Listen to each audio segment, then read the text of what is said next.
So hello Chiver, today we are with a new guest. He's a professional speaker. He's Phillip Wexler and he is with me to answer my question. We will discover a lot of things about how to be powerful as a speaker. We will talk about education also and you will enjoy this interview. So hello Phillip. Hello, how are you? It's an awesome day. Like we have a good weather, big, magnificent view. It's perfect. And you, how are you? I'm fantastic. Fantastic. Yeah. I would like to let you to introduce yourself. Okay. Who are you? And my second question will be, what is your story? And especially, can you share me your struggles and how you overcame it? Well, I'll just give you a little bit of my background. I've been a speaker for 40 years now. Yeah. The way I got into the speaking business was I was vice president of marketing for a very large alarm company in Atlanta, Georgia, in the security business. And another professional speaker that you've interviewed, Tony Alessandra, Yeah. he was also in Atlanta, Georgia at that time. He was a professor at Georgia State University. And I didn't even know there was such a thing as a professional speaker back then. And one day he gets a notice, apparently in the days before the big rallies that have 10, 12, 15 speakers that you buy tickets for, they didn't have those back in those days. Well, they were just starting.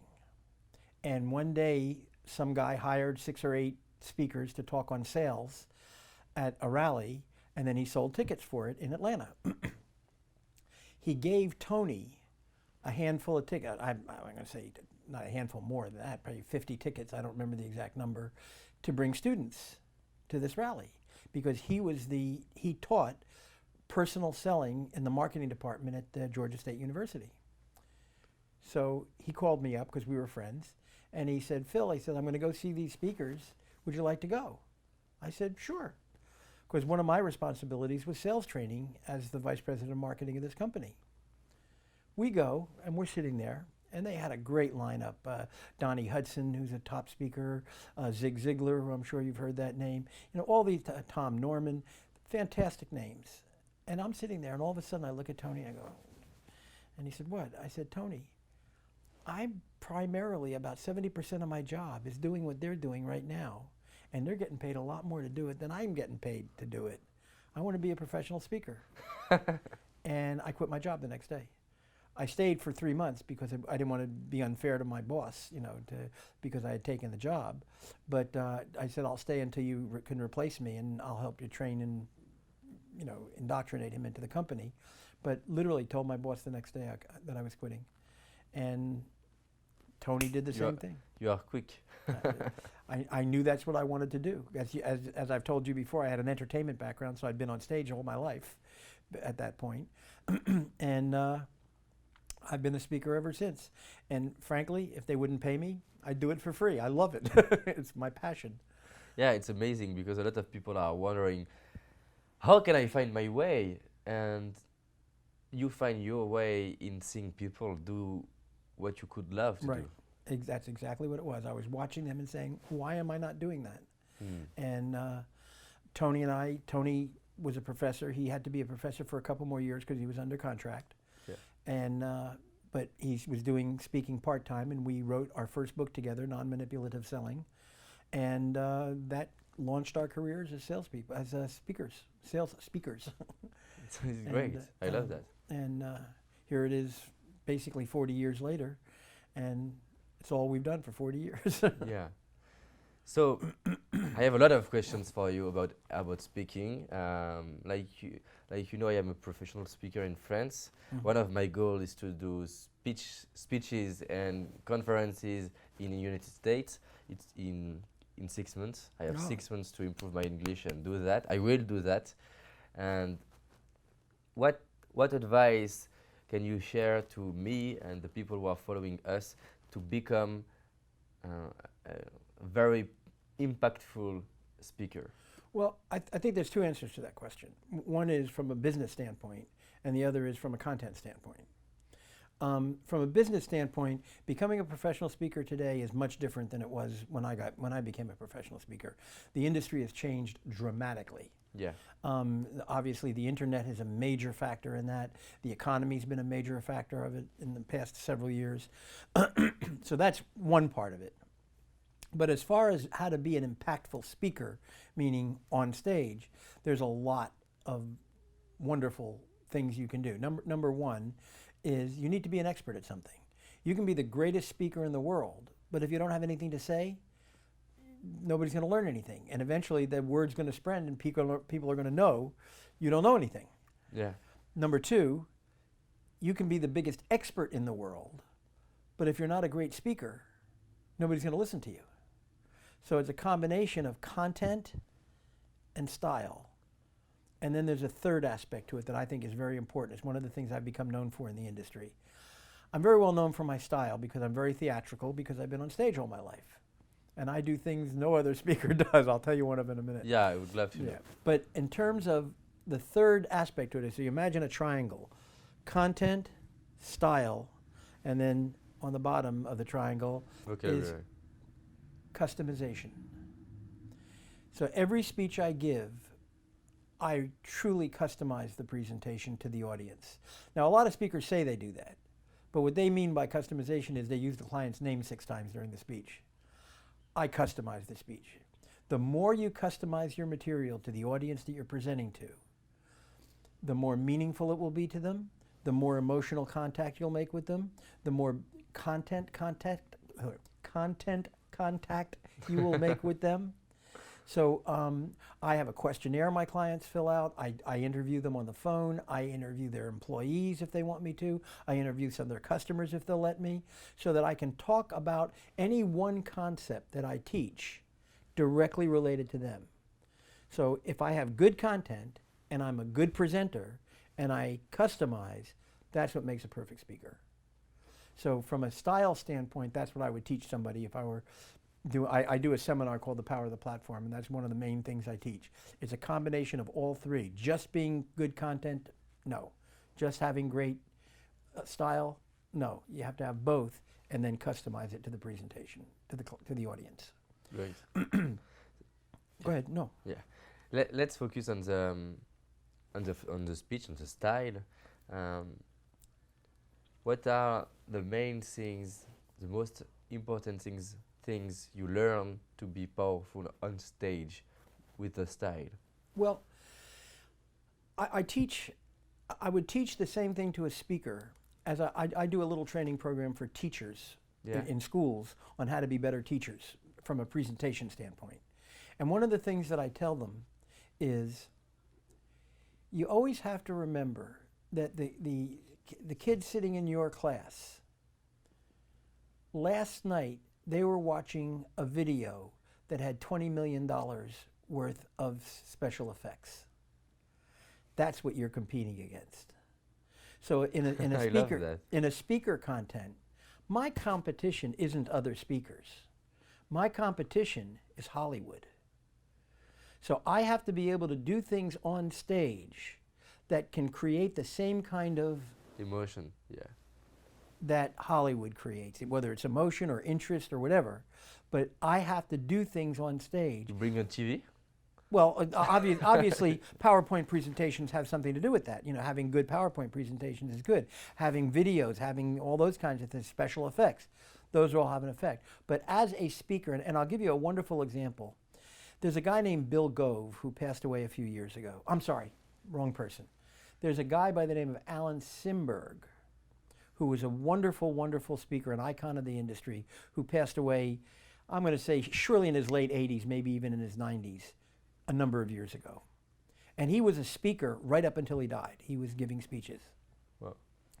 He was a speaker at one of the first National Speakers Association conventions I ever went to. And they introduced him. And you have to understand, Alan Simberg was a little old Jewish guy from Malvern, Long Island, who was maybe 5 foot tall, maybe 5'2". Skinny, thin. They introduced him, and he walked out on stage, staring down at the floor, hands by his side, very slowly. and he had a big stack of papers under his arm. And he got to the podium, and he put the papers up on the podium. Now, what you didn't know at this point is those papers were those old-fashioned computer papers, you know, the streaming type papers. So he had that. And of course, he reaches up and pulls the microphone down because he's a little guy, and he starts to read a speech. Ladies and gentlemen, it's a pleasure being here in Chicago, in Scottsdale, Arizona tonight. And he's very slow reading a speech. Everybody in the audience is sitting there, what the hell's going on here? How do they know? What's going on? You know, he's supposed to be one of the great speakers. All of a sudden, after about 3 minutes, which seemed like 20 minutes, he grabs the stack of papers, holds the bottom sheets, throws it over his shoulder so this big stream of paper goes flying across the room, and he said, "How long would you sit and listen to this crap?" Wow. And that was his opening. And then he proceeded to give tips on how to be a better speaker. And one of them was, never read your speech. If you don't know it, don't give it. I've been speaking for 40 years. I've never written down any of my material. Now, some of it's been written down because other people recorded it and transcribed it and put it in workbooks and things like that. But I created all of my material on stage, and if I created it off stage, I had to remember it to bring it on stage. I never have notes even with me, so I won't even be tempted to use them. No notes. Don't stand behind a podium. One of the biggest mistakes, especially politicians, one of the biggest mistakes speakers make is standing behind a podium. Why? It's a barrier between you and the audience. You want to connect to the audience, not have a barrier between you and the audience.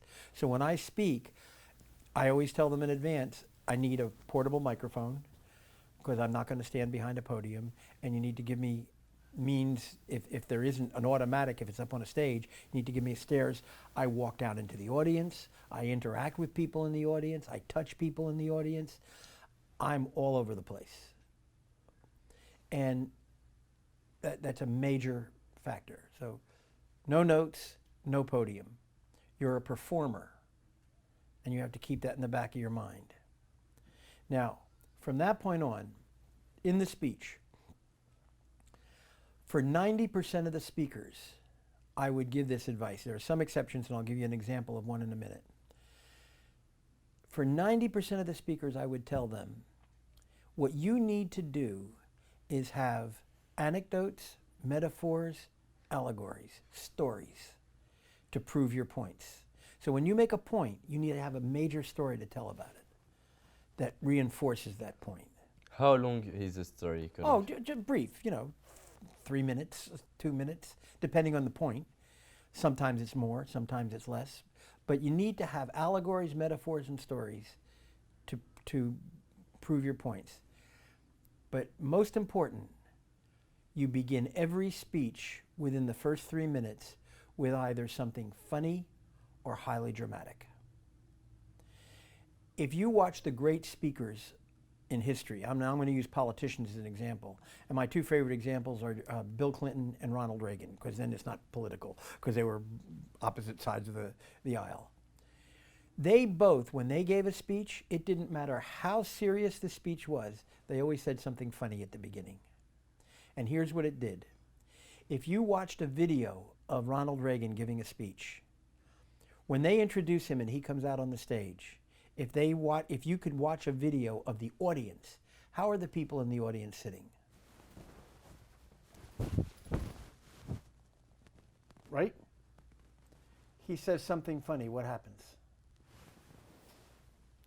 It relaxes the audience. It binds a connection. It takes away the tension. And that's the beginning of him building a relationship with the audience.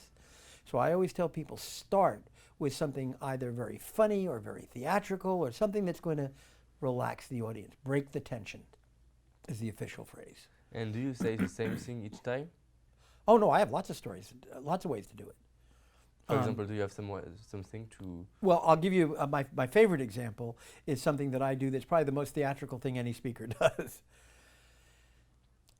I do a program on, I do a speech on customer service called Service is a Philosophy, Not a Department. And when they introduce me, and I'm going to, just for a side, I also have a different beginning for this because some clients don't like it because it's too theatrical. 95% of them love it. 5% of them don't like it. So I have another way to start it if it's one that doesn't like it. But for the 95%, maybe 99%, when they introduce me, I come out on stage in a full theatrical Macbeth costume.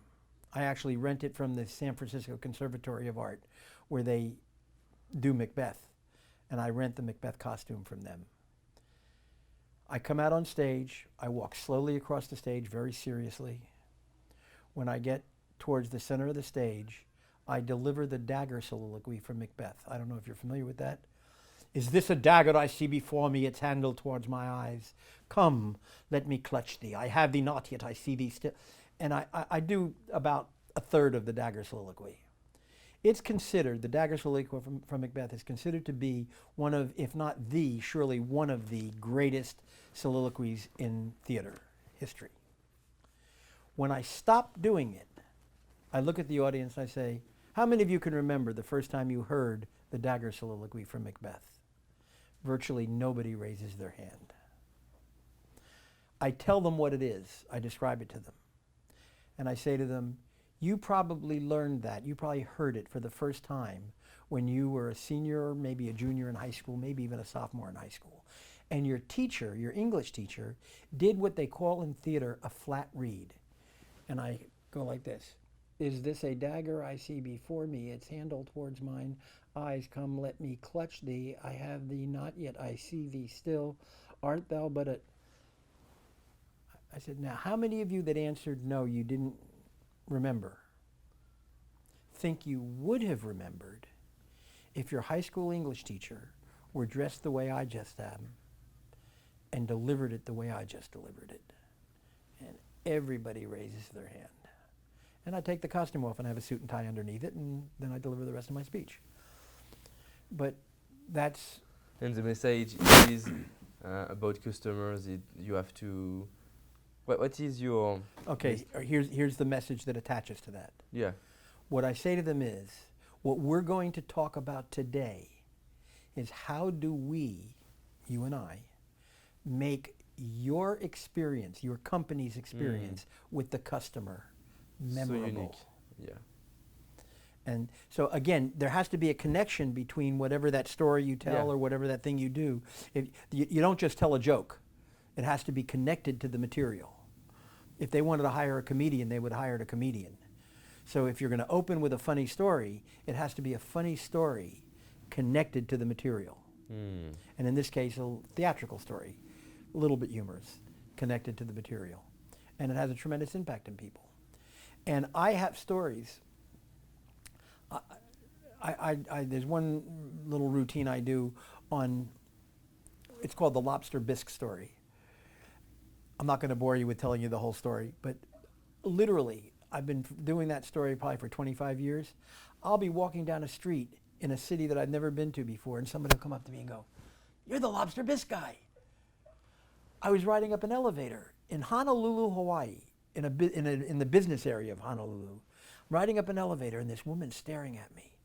And I'm starting even to feel a little uncomfortable. She keeps staring at me. And all of a sudden she goes, "Lobster bisque." When that kind of thing happens, whether it's related to the Macbeth thing or the lobster bisque thing or any other story that I tell, that means you made that experience memorable for that customer. And they attach other material to it as well. So anecdotes, metaphors, stories, move around, become connected to the audience, be theatrical. A great speaker, I don't know, are you familiar with Shep Hyken? No. Yes? No. No. Shep Hyken, his claim to fame is prior to getting into the speaking industry, he was one of the top close-up magicians in the country. Phenomenal. He's alive? Oh, yeah. Phenomenal. And what he did was he uses magic the way I use stories and anecdotes and metaphors. What's his name? Shep, Shephyken. And he uses his magic tricks to demonstrate the points he's making in the thing. And he does it very creatively, and it doesn't become a magic show. It's still about the material. It's great because I have a client in France who are a magician and who wants to become a speaker. Oh, that's and I would love to connect them. he needs to talk to Shep. And Shep, again, because of his theatrical background, his being on stage doing magic, made it that much simpler, that much easier for him to become a speaker. And what he had to do was he had to learn how to balance the magic and the content, so he didn't overdo the magic. Because again, if they wanted to hire a magician, they'd have hired a magician. They were looking for content. So he has to use the magic to prove the content. Yeah. So those are some of the major things. But again, remember who your competition is. It's not other speakers. It's Hollywood. Okay. So, do you think every speaker should do theater or have something like magic? Do you suggest to each speakers to take some lessons about theater? Well, I don't know whether I would necessarily say take lessons in theater. That would never hurt. But they need to know that, number one, no notes. Yeah, I understand that. Move around. And, I took several classes way back when I was young in method acting. So when I'm up there on that stage, I'm in the moment. I'm living that experience. I'm not acting a speaker, I'm being a speaker. And that's one of the things they have to psychologically do, is create in their minds why they're there and how they're there. And be a performer, not just a speaker. What do you mean? Well, again, using different ways. Anybody can write a speech. Anybody can sit down and write 743 words down on a piece of paper. Do you write your speech? No, I said it before. Yeah. I never do. But some people have to. What they have to do after they write the speech is then go back at the beginning and then say, okay, I just made this point. How do I prove that point? What story could I tell? What activity could I do? What way could I behave? What can I do to make that point solid in their brain? And you, how do you prepare a speech? I live it in the moment. I have material. I've got probably 150 hours of material, surely 100, maybe 150 hours of material. And if I'm up in front of a group and I'm talking about a particular subject and I see some people, a lot of people are sitting there like this because it's not reaching them, I change. I move. I go to something else. If everybody's sitting on the edge of their chair like this, I go deeper. But so, for example, I was doing a speech once for, I'm trying to think of the name of the association. It was an association of people in the farming industry, farmers, and I was doing a marketing speech, and it was very obvious that this speech wasn't reaching them. It wasn't getting to them. I'm thinking to myself, why'd they hire me, kind of thing, and I started. I got to move. I got to shift.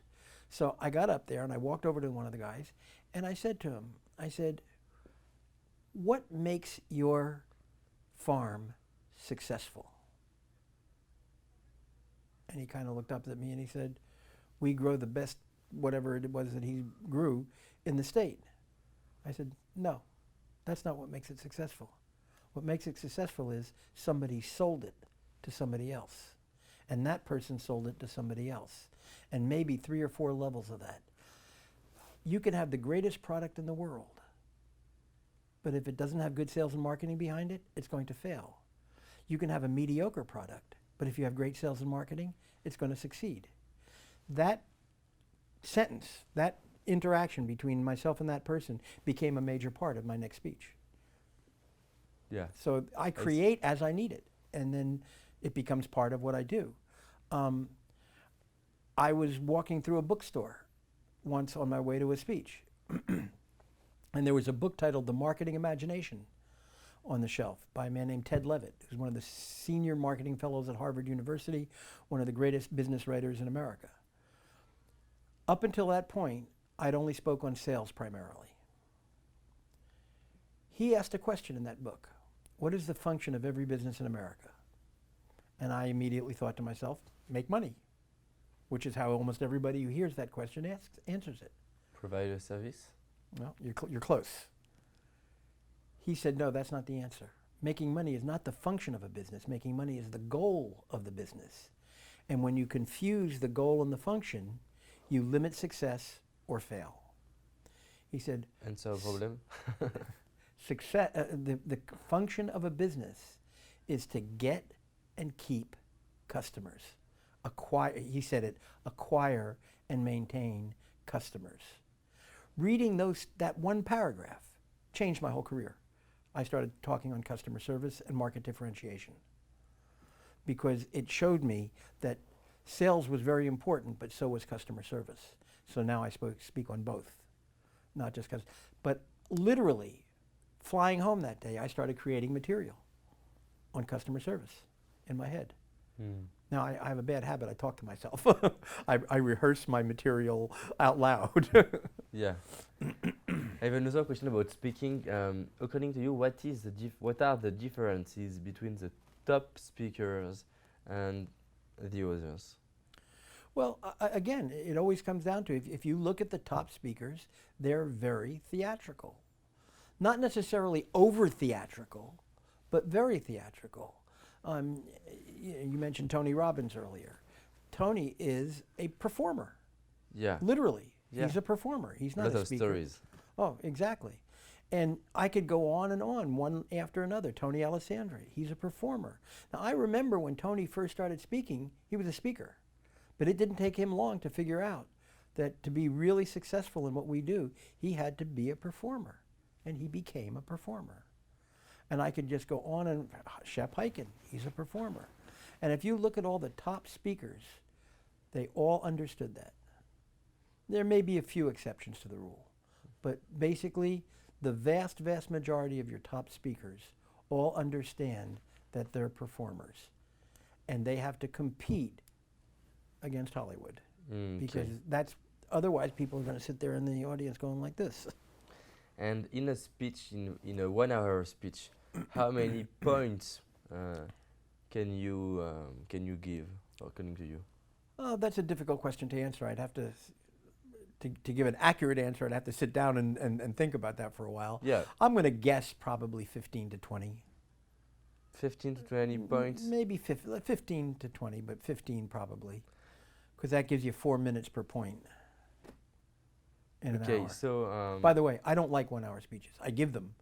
But I tell my clients when they hire me that unlike most speakers, if they go beyond an hour, the audience doesn't like it. I'm at my best in a minimum of 2 hours. Okay. But again, I'm very theatrical and very entertaining. Yeah, it's inspiring. It is inspiring for me because I do a lot of conferences in France, and usually I do 2 hours, and I was wondering, maybe it's too long, but I tell a lot of story. That's why it's not too long. Yeah, that's great. And about stories, do you have an idea of the maximum we can? Because sometimes I tell long story. Define long. Yeah.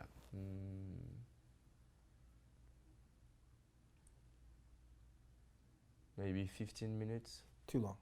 Yeah. Yeah, I have one story that I use that's probably, I'm going to say 7 minutes long, maybe 8 minutes long, but I'm pretty sure that's the longest I've ever done. And that one's, it's a regular story in one of my speeches, but most of my stories are shorter than that. Okay. Why? Well, because I want to, again, they didn't come there to hear stories. They came here to learn. The stories are a medium to teach them content. So the stories aren't what they're there to hear. I'm sorry. The stories aren't what they're there to learn. The stories are the medium through which you teach the points. So if you're just telling stories, no good. If you're telling stories to prove a point or to demonstrate a point in your speech, excellent. But if you're telling a story for 15, 20 minutes or 10, 15 minutes, and you're telling 2 or 3 stories or 4 stories like that, well, you've just limited yourself to 4 points in 40 minutes. You want to give them more than that. You want to be able to give them more content. Now, if you have a story that actually demonstrates 4 or 5 different points, and it's 15 minutes long, Yeah. not a problem. Okay. Better. I won't say not a problem, but better. But if you're telling a 15-minute story that demonstrates 1 or 2 major points, too long. So do you think it's better to do one short story for each point, or one story for 3 points of 15 minutes? I don't think there's a correct answer to that. Okay. I think that it depends. varies. It depends on the circumstances, on what the points are, and it depends on your style. You know, and the better your style, the more in control of that you are, so you can make it work even if it's longer.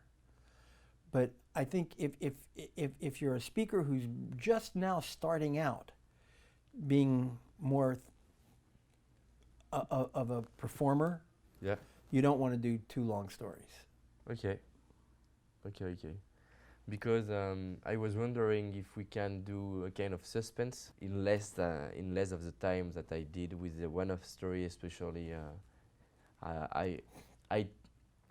I tell one time that how I reach someone famous in France, and I get maybe 5 no in one hour, and it's a funny story because other people are wondering what will be the end, because I get one no, another no, another no, and the end of the story is I have only no, but it was wonderful because I learned that I can learn a lot with the no, and Sure. I explained the end of the story is after that I get a lot of yes, but not from him, but a lot of other Because people. of what you learned from him. Yeah.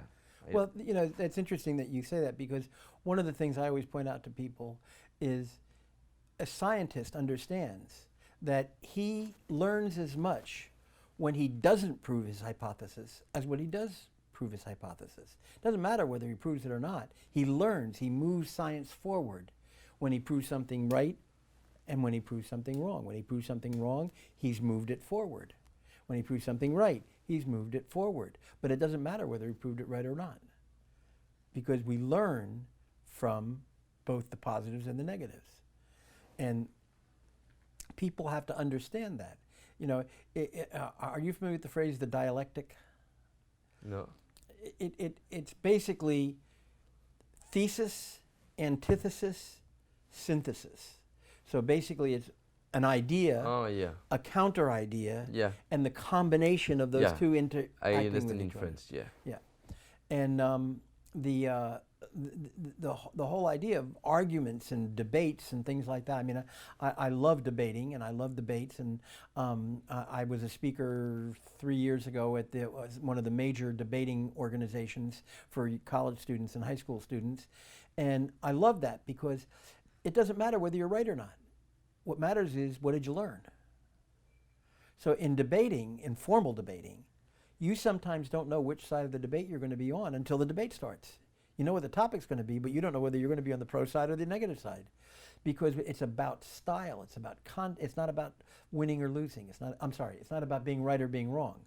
It's about style and how you do it and what you learn from it. Great, I love that. You have a lot of expertise about sales. What do you suggest to react to an objection? For example, your clients, your prospect, tell you no, it's too expensive. Well, number one, in the book Non-Manipulative Selling, the concept that Tony and I developed 40 plus years ago, we don't teach objection handling. We teach question asking, answering. The whole concept of objections creates antagonism. You object, I answer the objection, I ask you to buy. You object, I answer the objection. There's no relationship there. If we're doing the right way, then we can do it differently. So for example, I only teach one close. And you know, most sales books teach 72 different closing techniques. I teach one. Okay, what is it? It's called an open question with direction. So if you were the customer and I were the salesperson, Yeah, after I've done my presentation, and it's been a very benefit-oriented presentation because I've done a lot of information gathering. So I didn't just come in and tell you why my product was great. I learned what your needs were. And I specifically talked about the features of my product as they related to your needs. Then, when that was completed, I said to you, is there anything you'd like to add to that? And if you said yes, then I said, oh, cool, let's hear it. And you'd tell me what you were thinking. And then we would discuss that. Then when we were finished discussing it, I'd say, is there anything you'd like to add to that? If you said no, I would say, how shall we proceed now? That's the only closing technique. How shall we proceed now? Most closing techniques are closed questions. Yeah. That's an open question. And people don't understand how that could be a closing technique, but it is. Because when I say to you, how shall we proceed now? There's only two possibilities. You're either going to say, well, I think we should go ahead with the project. Or you're going to say, well, I'm a little concerned about the price. Tell me, what about the price bothers you? Is it the actual cost, or you don't think you're getting your value for your dollar? I think it's too expensive. Okay. What would you leave out of the proposal that I made to you so that I can see if we could lower the price? See, I'm asking open questions instead of closed questions. See, closed questions get yes or no answers. I don't need speeches. You don't need speeches at all? No. Well, then it's irrelevant. I'm not the right guy. That's what I do. I give speeches. Yeah, okay. See, you can't sell everybody. If you don't need speeches, if you don't want to buy a speaker, why am I even talking to you? But maybe I have a perception of what is a speaker. Mm-hmm. Do you think you can help me to change my perception? Okay, let's for example, let's get a much less expensive speaker than I am. I'm going to be a little bit arrogant, if you'll excuse me for a second. He's probably not as good as I am. Now, you've got 200 people you're bringing to that meeting in 2 weeks. Do you want a good speaker or a mediocre speaker or a great speaker? If you don't want any speaker, this conversation's over. But if you want a speaker, but you just want a cheap speaker, remember, there's going to be 200 people sitting in that audience judging you, not the speaker. You How do you say feel? that? Pardon? You say that? I would say that, sure. I've never had to. I've never said it because I've never had this situation happen. But that's what I would say. Those people sitting in the audience are going to be judging you, not just the speaker. Now, you get to make the decision how they're going to judge you. How do you feel about that? Again, open question. I don't ever ask closed questions in that context. Great. So, for example, if we,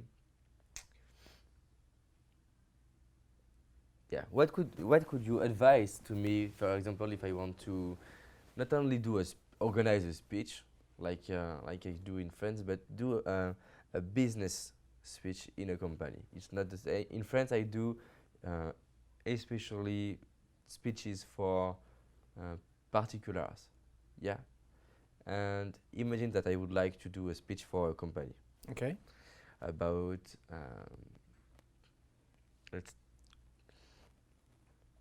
because a lot of my topic doesn't fit a lot for companies, so right. I can change with motivation. Do you think it could be a good topic in? Well, that's a difficult question for me. Yeah. I'm not a motivational speaker. I always in America take risk. What do you think about take risk for a company? Taking risks. Taking risks? Yeah, for a company. What do you think? Oh, that's one of the ways you grow a company is by taking some risks. So it can work. It can work for a business speech. Right? Yeah, but again, yes, but here's the key. for me. Yeah. In the United States, if you tell somebody you're a professional speaker, they immediately assume you're a motivational speaker. I'm not a motivational speaker. I teach people how to do something. I don't teach them they ought to do something. I don't teach them put energy out into the world. You know, I teach people how to do something. If you want to make your business work better, you need to have better customer service. You need to differentiate from the marketplace with service, not just the product. Because technology, the cycle of technology gets shorter and shorter and shorter and shorter. So if I improve my product and make it a better product, what are my competitors going to do? They're going to copy it. And 3 months later, they're going to have the same things I have. So I make it better. 3 months later, they're going to have the same.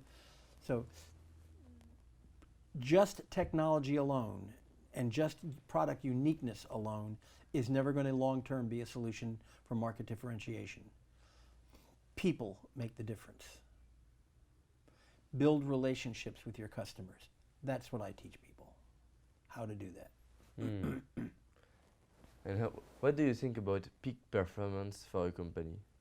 I would like to take an example for a speech which can fit to me and fit to a company. What can I take? Peak performance. What do you think about peak performance for a company? Well, again, there's different kinds of peak performance. There's peak performance from a technical standpoint. You know, how many units do we put out of the assembly line every day? Can we make it 10% higher? You know, that kind of peak performance.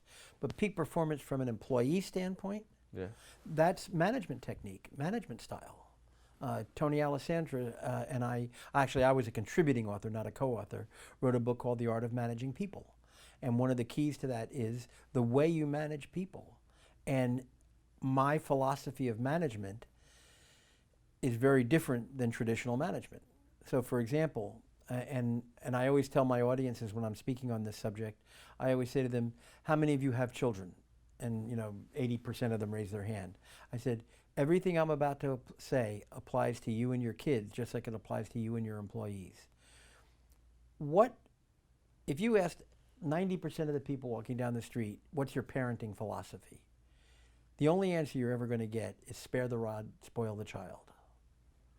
The reality is, that's been proven wrong. It's been proven that negative reinforcement doesn't work. Positive reinforcement does. And for example, there's a man named Kahneman, who, PhD, Dr. Kahneman, he won the Nobel Prize in Economics within the past 10 years. I don't remember exactly what year. He did a study and found that you are better off when your employees do something wrong using training, coaching, and counseling rather than punishing. When they do something right, praise. If you do both of those, both sets of those, praise, training, coaching, and counseling, that's where you get the most peak performance. That's where you get the most results.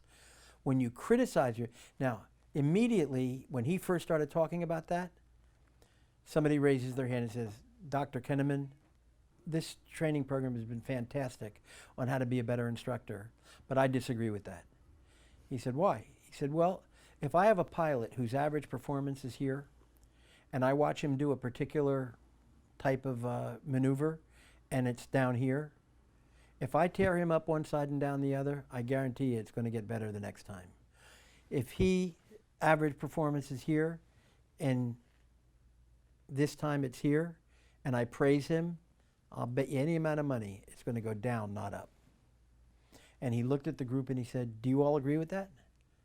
And everybody said yes. He said, okay, we're going to end class early today. I want you to all go home and think about this. Come back tomorrow and we'll discuss it. Everybody goes home, comes back the next day. Anybody change their mind? Nobody changed their mind. He said, let me tell you, you just made a major, major statistical error. One of the biggest mistakes people make in statistics is not understanding a concept called regression towards the mean. And he looked at the group and says, does everybody know that expression? Some of them had heard it. Does anybody know what it is? Not really.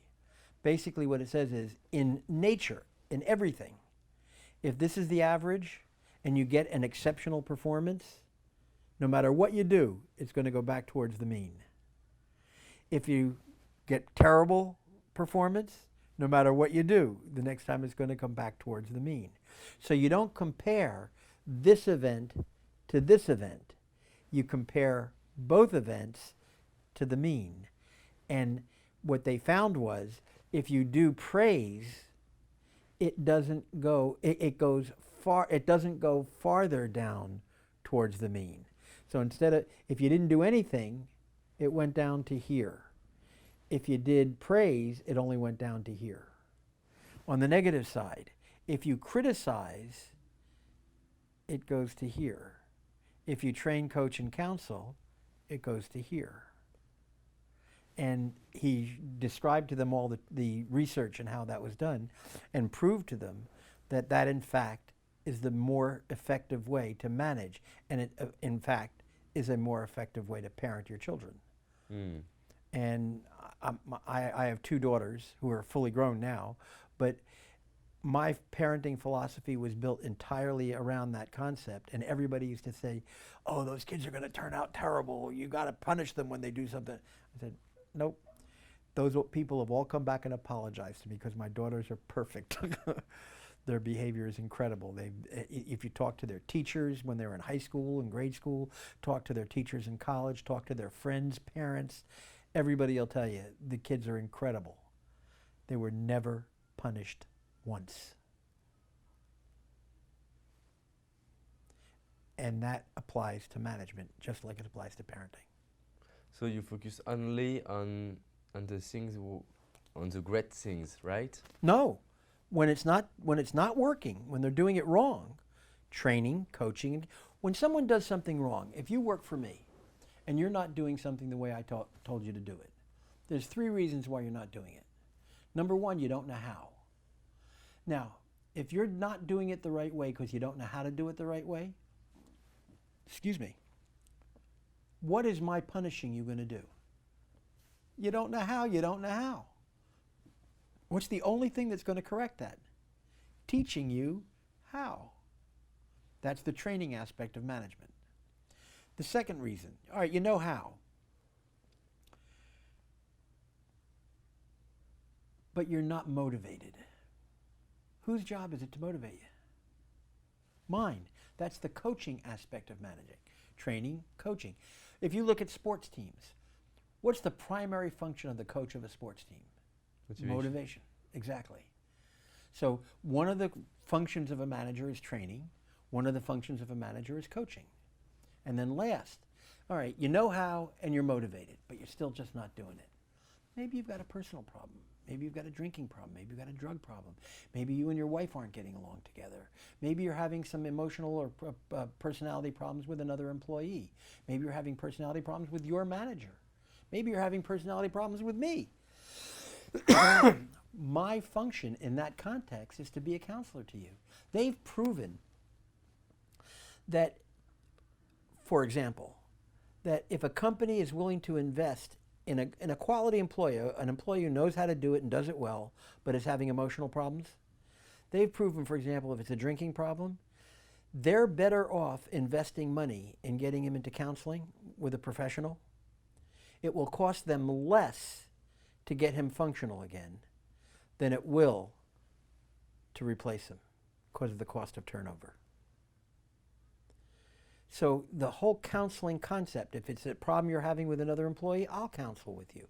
If it's a drug problem, I'll help get you into a drug program. If it's a drinking problem, I'll help get you into a drinking program so that we can get back to the fact that you're otherwise a good employee. So to be sure that I understand, it costs less for a company to help someone to change, yes, than to replace it. Absolutely. People don't understand the cost of turnover in this country. It's huge. Turning over an employee is huge cost. And the investment of my time and sometimes some dollars and some money and some outside help is far less than the cost of turning that employee over, firing them. Now, sometimes you have to fire an employee. I don't want to give the impression you never do that. There are, what I tell people is, whatever everybody else is willing to go, 20 feet, 50 feet, 100 feet, you're going to go 20% more. So however far you're willing to go to save that employee, I'll probably be willing to go farther than you. If I'm willing to take 10 steps now, maybe I should start thinking in terms of 15 steps later on. 3 steps now, 5 steps later on. Go a little bit further. All of these kinds of things change the whole nature of the marketplace of your employees. Mm. I have a question about that. What do you think about it's about education? For example, in a classroom, there Mhm. is every time there is a lot of students who has personal struggles, personal problems. Do you think the education has to help the students more than teach them, but also to help them to solve the kind of problems Absolutely. That's one of the functions of a teacher. of the teacher? Yeah. Teachers have to teachers have to deal with the lives of their children, their students. Not only with spreading content. Exactly. Exactly. Those kids come from different kinds of backgrounds, different kind of financial structures, different kinds of cultural differences, and all of those things affect the teacher's ability to teach the content. Yeah. And by the way, part of the teaching the content goes back to that same triangle I discussed at the very beginning. They have to be good teachers. They have to be creative. They can't just, you know, one of the sad things about teaching today is if you look at the way teachers teach. Now, what I'm about to say has changed a little bit in the past 5 years and is changing pretty dramatically right now. But up until the last 5 years, because of technology, basically teachers taught the same way that they did 150 years ago. Name me another type of job that hasn't changed in 150 years. It doesn't exist. So teachers have to learn you can't teach sitting behind the desk because your competition is Hollywood. Mm.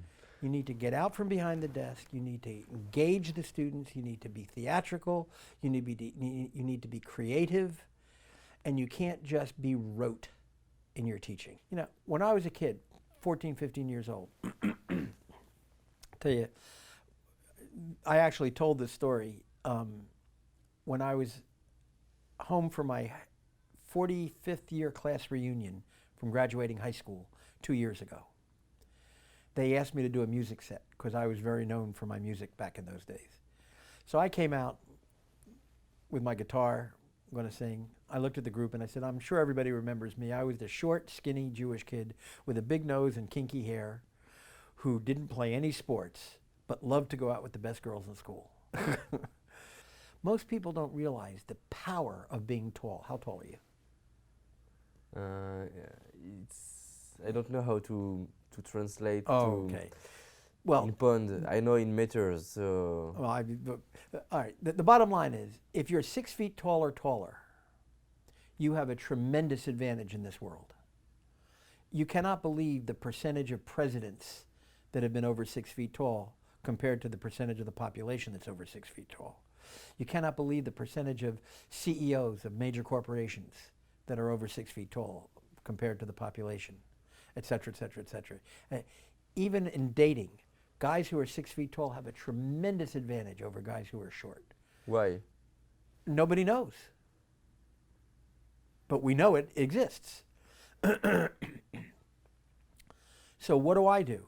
Knowing that doesn't help me because I'm not 6 feet tall or taller, and I can't be 6 feet tall or taller. There's nothing I can do. So we looked at the characteristics that give people, you know how some people walk into a room and they own it the minute they walk in? You know, they have that personality. Yeah. We tried to identify people who had that kind of power. And then we identified the characteristics they had. Then we crossed off all the characteristics that weren't learnable, like being tall. And when from the remaining characteristics, we picked 12 that we thought were the most important. The book is about the philosophy of point count, as I've already described it, and then those 12 characteristics. What are the 12? You're going to ask me to remember that off the top of my head. Okay. Depth of knowledge and breadth of knowledge. Behavioral flexibility. personality styles. Enthusiasm. If you can't get excited about what you're doing, how can you expect me to get excited about what you're doing? Sensory awareness. Be aware of what's going on in the room around you. So when I walk into a room, the first thing I do is scan the room and look at everybody in the room. What are they doing? How are they? What do they look like? What are they perform? You know, what's going on? You know, those kinds of things. Sensory awareness. First impression, the way you dress, handshake, eye contact, all those things that make up that first impression. I'm not going to tell you all 12 because I want to save it for the book. But those are 5 of the 12. Okay. So thank you very much for all your answers. My it was pleasure. great. I loved it. Thank you. Thank you.